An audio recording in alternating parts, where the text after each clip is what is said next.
féminin.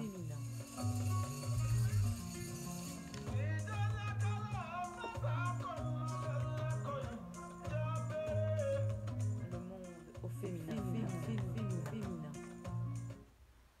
Chères auditrices, chers auditeurs, bienvenue à l'écoute de l'émission hebdomadaire de VO Afrique, Le Monde au féminin. Nathalie Barge pour vous servir avec moi dans le studio. Noël Carl Lebonzo Gandou, responsable de la jeunesse au sein de la communauté congolaise de Washington, congolaise Congo-Brazzaville, et commissaire aux affaires africaines à la mairie de Washington. Ça, c'est une nomination qui date d'août 2017, donc.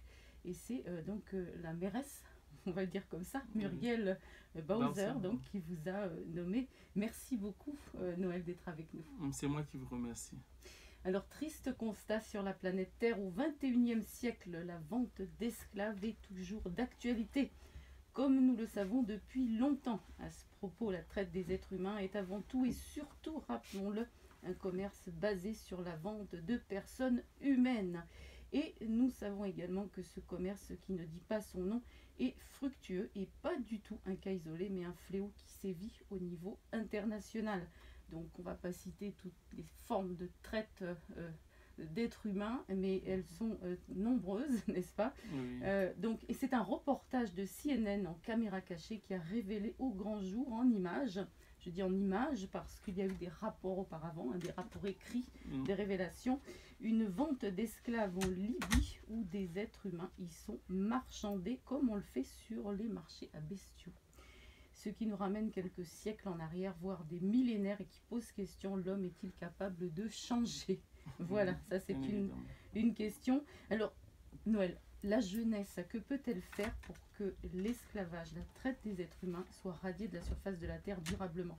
La jeunesse, parce que les jeunes sont forcément concernés, et les jeunes c'est l'avenir, c'est la future génération. Est-ce qu'ils veulent vivre sur une planète comme ça? Je ne pense pas. Non, non, pas du tout. Merci pour cette question. Vous savez, dans ce genre de situation, c'est plus les jeunes qui sont victimes, notamment en particulier les femmes. Donc, je crois que la jeunesse doit dénoncer vigoureusement ces actes atroces. Parce qu'au XXIe siècle, nous ne pouvons pas accepter que les Noirs, que les êtres humains soient vendus comme du bétail ou comme des esclaves. Donc, la jeunesse doit informer les autorités, mettre la pression sur les autorités afin qu'ils prennent des décisions et poursuivre les responsables. Donc, ce qui est intéressant dans cette affaire, finalement, c'est le rôle des médias sociaux, finalement. Bon, il y a eu ce reportage, mais grâce aux médias sociaux, il y a eu tout un mouvement qui s'est enclenché là derrière. On voit partout sur nos propres Facebook, nous-mêmes, on a tous nos petits messages, non à l'esclavage, etc. Et donc, ça a vraiment déclenché un mouvement extraordinaire qui fait que les leaders, les décideurs ont réagi. En fait, ce n'est pas le reportage tout seul qui peut faire réagir les décideurs, mais c'est bel et bien les Facebookers, c'est bel et bien la jeunesse finalement, ouais. les réseaux sociaux qui font sociaux. que... Donc ça, c'est quelque chose qui fonctionne bien quand même pour s'exprimer quand on est jeune, non? Oui, Et ça effectivement, marche. les jeunes, à travers les réseaux sociaux, à travers Facebook, Twitter, ont réussi à mobiliser toute la communauté internationale, tous les dirigeants, afin de savoir ce qui se passe.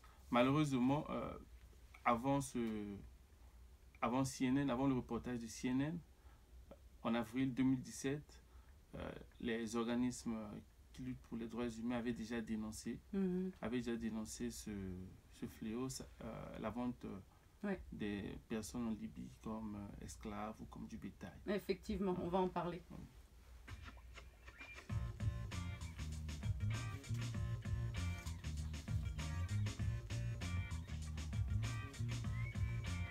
C'est dans la presse.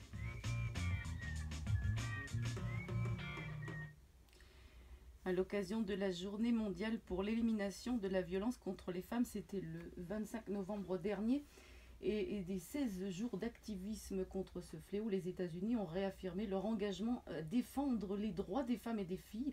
Cette campagne annuelle vise à attirer l'attention notamment sur le mariage forcé, le mariage des enfants, la violence domestique et toutes les formes de traite.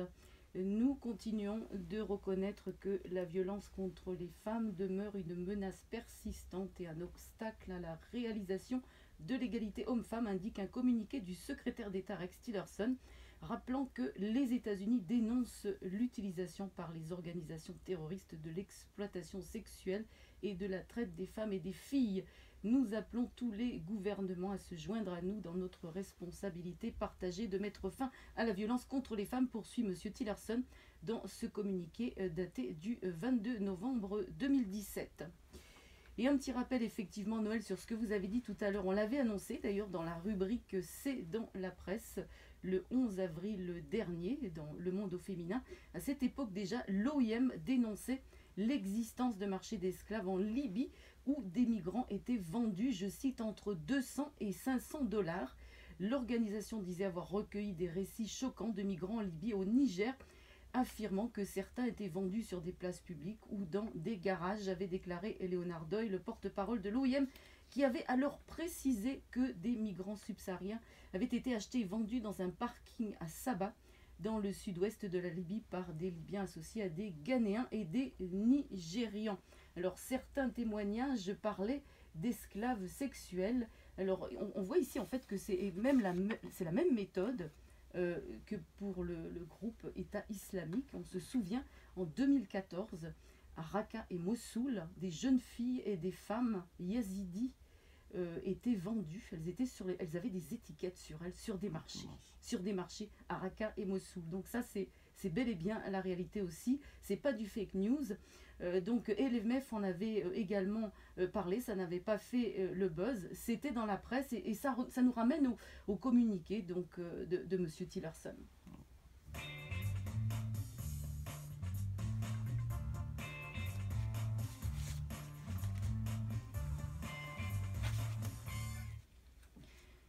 Noël, par rapport à toutes ces questions d'esclavage en général, comment vous réagissez, je vais dire intérieurement, parce que finalement, là, ce qui est intéressant, c'est que, bon, c'est un cas absolument incroyable.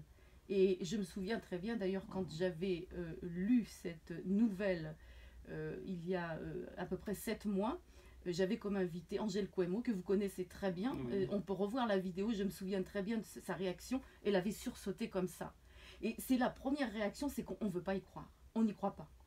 Je suis vraiment horrifié quand en 2017, nous assistons à des scènes d'esclavage où les êtres humains sont vendus avec des étiquettes sur eux, sont vendus à 300 à 400 $. C'est vraiment outrageant et révoltant. Et je pense que nous ne devons pas rester les bras croisés. Nous devons nous lever afin que ces jeunes soient libérés et qu'ils soient ramenés dans leur pays respectif. Et c'est blessant en même temps. Ça fait du mal. C'est vraiment blessant, ça fait du mal de voir comment ils sont maltraités, ils sont battus à longueur de journée, violés. Les hommes comme les femmes sont violés. Et c'est vraiment aberrant, c'est très triste. Parole de femme.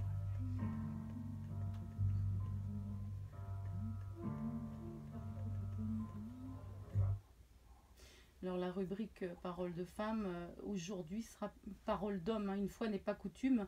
J'en ai parlé tout à l'heure, Leonard Doyle, porte-parole de l'OIM, a alerté il y a plus de 7 mois sur ce cas précis de la vente de personnes humaines comme esclaves en Libye. On l'écoute. Je pense que la chose importante, c'est que nous avons des faux news, fake news, on a besoin d'évidence. Et ce que nous avons écrit, c'était la vérité, c'est évident. Mais il fallait plus que ça. Il fallait le travail extraordinaire, franchement, des journalistes de CNN qui ont trouvé des vidéos et faire preuve eux-mêmes, retourner et trouver des marchés des esclaves. Il y a la Commission européenne qui est prête à nous aider. Et je pense que tout de suite, il y a un mouvement politique qui va agir, qui va nous aider à changer la situation de base. Est-ce que vous espérez, à travers ce cas particulier, finalement, que dorénavant, les leaders de ce monde soient plus vifs, plus attentifs par rapport à toutes ces questions de la traite des êtres humains? Je pense que la traite des êtres humains, c'est un grand problème et c'est caché même dans les pays développés. Ce que nous avons ici en Libye, c'est des marchés ouverts où quelqu'un va aller dans une ferme quelconque et trouver et acheter un être humain. Le traite des êtres humains, c'est aussi quelque chose d'horrible, mais c'est plus difficile à changer et à arrêter. Les problèmes sont chez nous, dans tous les pays, pas seulement en Libye, et dans tous les pays africains et tous les pays développés aussi. Et finalement, ce n'est pas une question de faire blâme sur quelqu'un d'autre dans un autre pays. Il faut régler les affaires chez toi. Vous avez parlé du marché caché de l'esclavage, on peut parler de l'exploitation sexuelle, et vous l'avez dit vous-même, ce qui est vrai, les pays développés, les pays dits riches, sont très concernés par cette question. Ici, est-ce que vous avez le sentiment que les dirigeants des pays occidentaux font vraiment ce qu'il faut pour que l'on n'exploite pas des enfants sexuellement de manière tout à fait cachée? Ils privatisent tout ça, ça c'est évident, mais ils font assez, je pense pas. Mais je pense que le grand public ne supporte pas l'évidence qu'il y a de l'esclavage humain de nos jours. Ça, c'est une détermination d'arrêter ce qui se passe en Libye et après ça, ce qui se passe dans les pays du Nord et dans les pays du Sud. Donc, selon vous, la Libye pourrait finalement être un cas déclencheur d'autres cas tout aussi graves? C'est ça mon opinion. C'est le fait que tout le monde avoue l'évidence qu'il y a des choses publiques, qu'il y a des êtres humains qui sont vendus en public. C'est juste incroyable. Merci beaucoup, Léonard Doyle, porte-parole de l'OIM. Ok, merci beaucoup.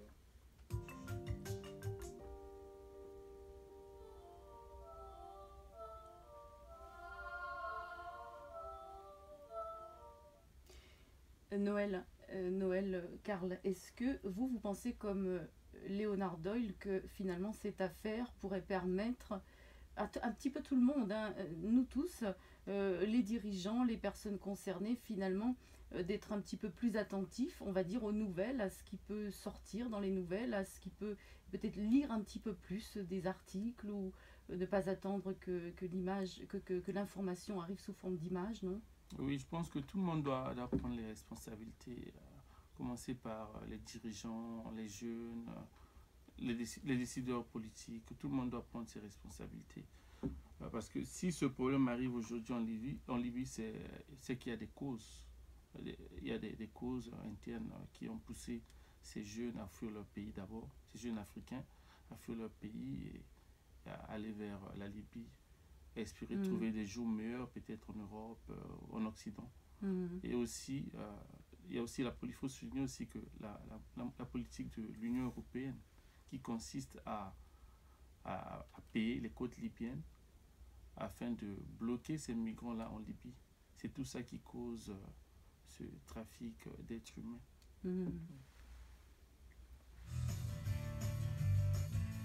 Si jeunesse pouvait.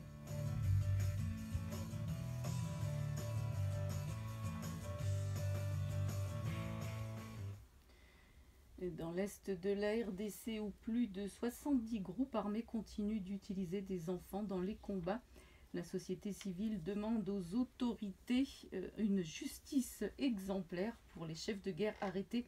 Depuis 2016, l'ONG Child Soldier International, en collaboration avec des organisations congolaises, a interrogé plus de 150 filles après le retour dans leur communauté d'origine, où elles subissent stigmatisation et isolement total. Voici un reportage de Charlie Kazereka à Goma. Messieurs Simon et Joachim sont parmi ceux qui œuvrent dans ce secteur depuis plus de 10 ans.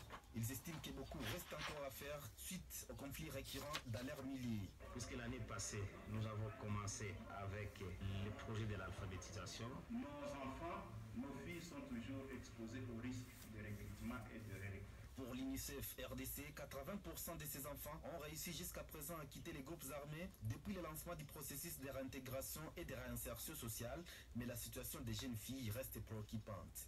André Moussa est le chargé de protection de l'enfance pour l'UNICEF Zone Est en RDC. Et on compte à ce jour à peu près de 70 groupes armés qui sont actifs au niveau de l'Est de la RDC. Et donc il est difficile d'établir exactement le nombre d'enfants qui restent encore dans les forces groupes armés, étant donné que les groupes armés naissent, se font, se fusionnent et chaque jour il y a toujours cette dynamique de conflit qu'on ne sait pas prévenir. Lorsque les communautés savent que les filles ont été utilisées et recrutées par les forces groupes armés, elles subissent les rejets, la discrimination, ce qui pose un problème sérieux de réintégration des filles. Les groupes armés continuent à utiliser des enfants, que ce soit les filles ou les garçons.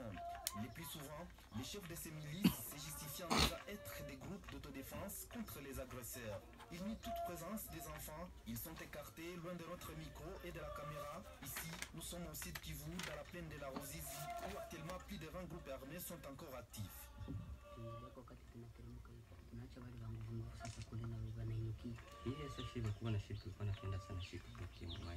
Récemment, dans un communiqué, la coordination de la société civile au Nord Kivu a demandé une justice exemplaire pour tous ces seigneurs de guerre qui continuent à utiliser les enfants au sein de leur milice. Étienne Kambale en est le rapporteur. L'impunité, la léthargie ou la lourdeur dans le traitement des dossiers de certains leaders de groupes armés, notamment Tabo Taberi Cheka, chef de la milice NDC, Jamil Moukoulou, chef de l'ADEF. Cette situation a posé le lit au découragement. La sensibilisation doit donc continuer pour permettre une bonne réintégration sociale de tous ces enfants, garçons et filles, ayant perdu leur enfance au sein des milices.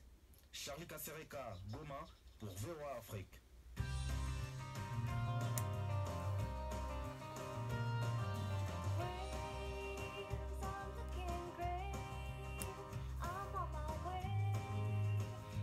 Et oui, et si la jeunesse pouvait.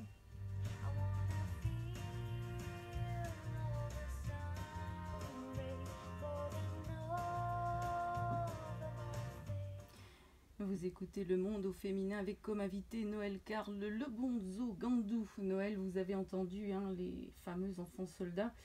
En matière d'esclavage, finalement, la liste est longue sur cette planète, n'est-ce pas? Il y a plusieurs formes d'esclavage, de l'Antiquité à nos jours. On parle d'esclavage moderne, mais le mot n'est pas très bien choisi. On dirait plutôt esclavage contemporain parce qu'il n'a rien de moderne, l'esclavage. On a notamment le système de la servitude pour dette.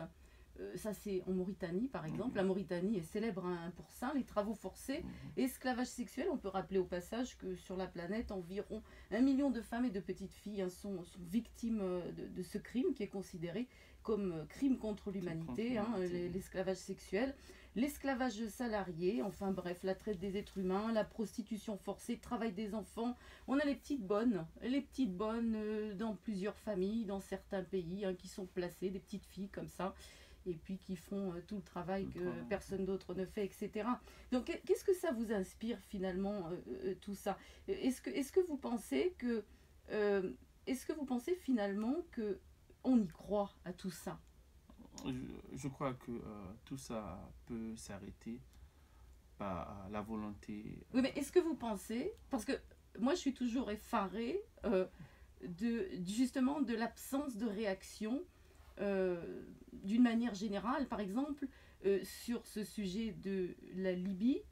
On a eu la réaction du nouveau secrétaire général des Nations Unies, Guterres, qui effectivement à l'époque n'était pas encore ici, mais il avait l'air tout étonné dans sa réaction, il a condamné cela. Est-ce que vous trouvez que c'est normal ça? Est-ce que vous trouvez que finalement les gens sont francs dans leurs déclarations, dans leur, même on va dire dans leur motivation, les raisons pour lesquelles ils sont à certains postes même? Je pense que les faits sont connus. On sait que dans plusieurs pays, l'esclavage est pratiqué. Et je lance un appel aux dirigeants internationaux, aux dirigeants africains, par rapport à tout ce qui se passe en Libye, en Mauritanie, dans plein de pays, afin de prendre les responsabilités. Et je voulais en profiter aussi, comme il y a un sommet du 29 au 30 novembre, un sommet de l'Union africaine et de l'Union européenne, pour demander aux dirigeants de mettre ce problème de l'esclavage. Mais ça sera encore un sommet parmi tant d'autres. Mais les sommets, c'est bien, mais au niveau des actions, est-ce que vous pensez qu'il y a vraiment des choses concrètes qui sont faites? Bon, je crois qu'avec les réseaux sociaux, nous allons continuer à faire beaucoup de bruit.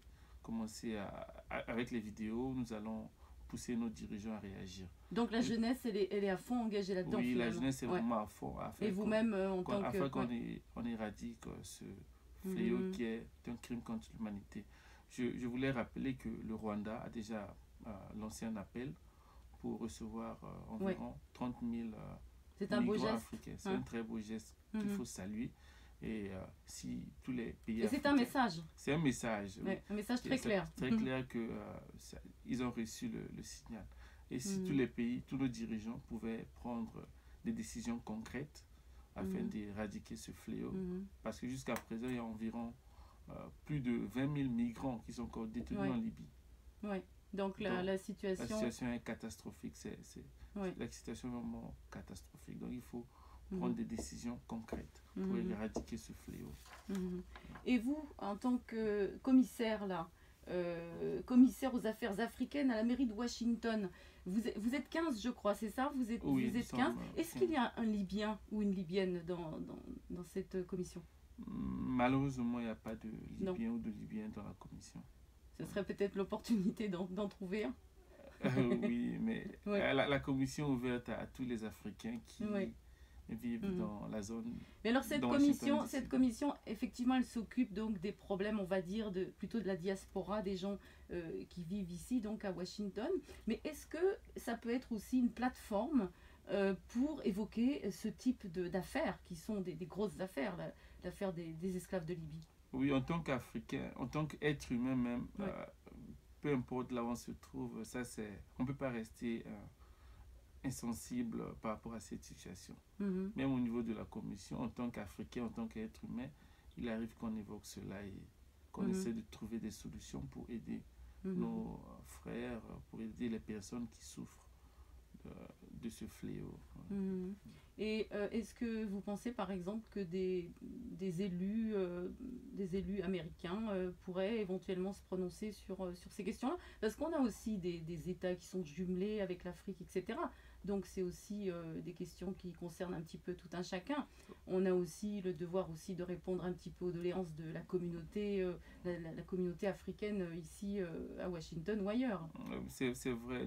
Nous allons essayer de pousser à notre niveau pour que les élus essayer de discuter, de trouver des solutions. Mais je crois que ce problème est un problème, surtout au niveau de la Libye, c'est plus aux chefs d'État africains qui... et c'est politique, c'est très politique. Donc, les chefs d'État africains doivent trouver des solutions. Parce que si ces jeunes quittent leur pays pour aller en Libye, c'est parce qu'ils espèrent trouver mieux en Europe. C'est certain.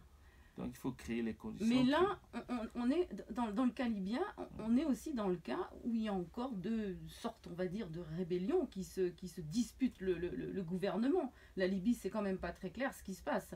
Donc finalement, c'est le type de situation où rien n'est vraiment bien clair. C'est pas un État parfaitement un État de droit, on va dire.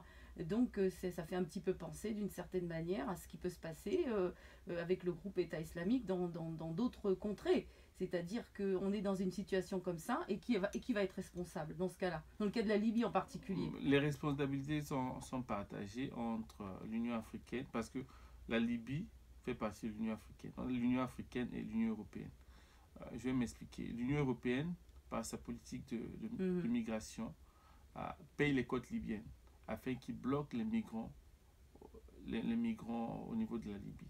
Donc, ce qui a provoqué un flux migratoire et les passeurs, comme on les appelait, ceci dit, c'est pas pour excuser les gens qui vendent des êtres humains. Non, c'est pas pour excuser. Parce que bon, ça peut l'expliquer, mais en même temps, c'est peut-être depuis l'Antiquité, les vendeurs d'esclaves n'avaient pas besoin qu'on bloque quoi que ce soit pour vendre des êtres humains, et on le remarque encore aujourd'hui. Il n'y a pas d'excuse à vendre un être humain comme du bétail. Il n'y a pas d'excuse. Je crois que ces personnes-là les enquêtes doivent être menées, ces responsables doivent être arrêtés et traduits en justice.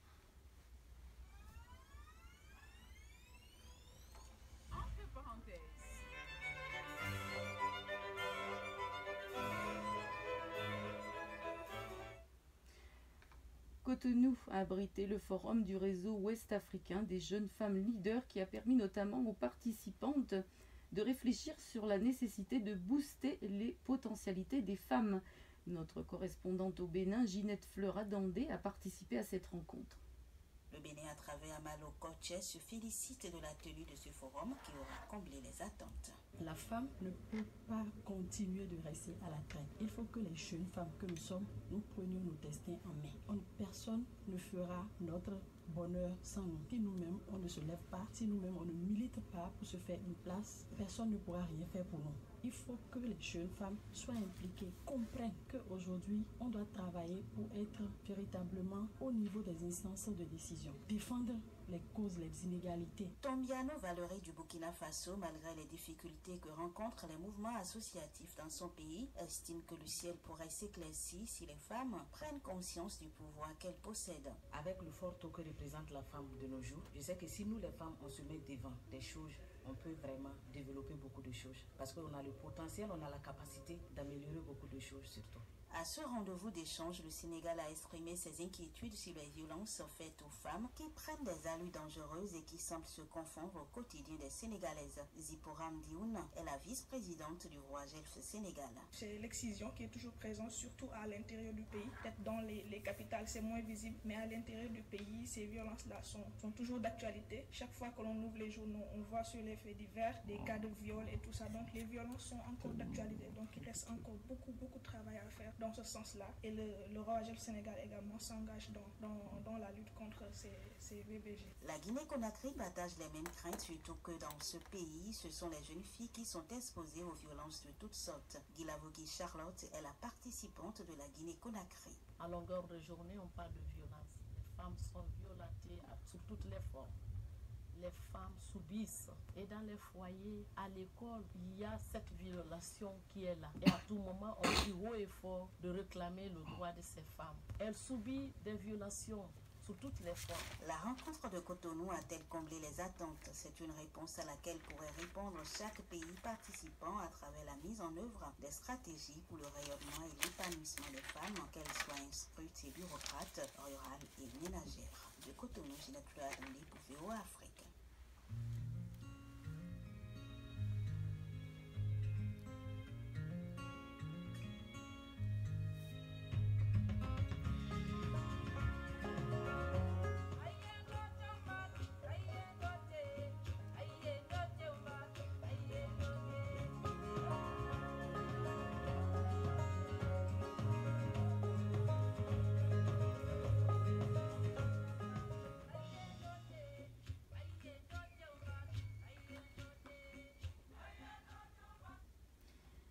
Noël, le mot de la fin par rapport à cette question, cette terrible question, les esclaves en Libye, peut-être en relation avec la jeunesse.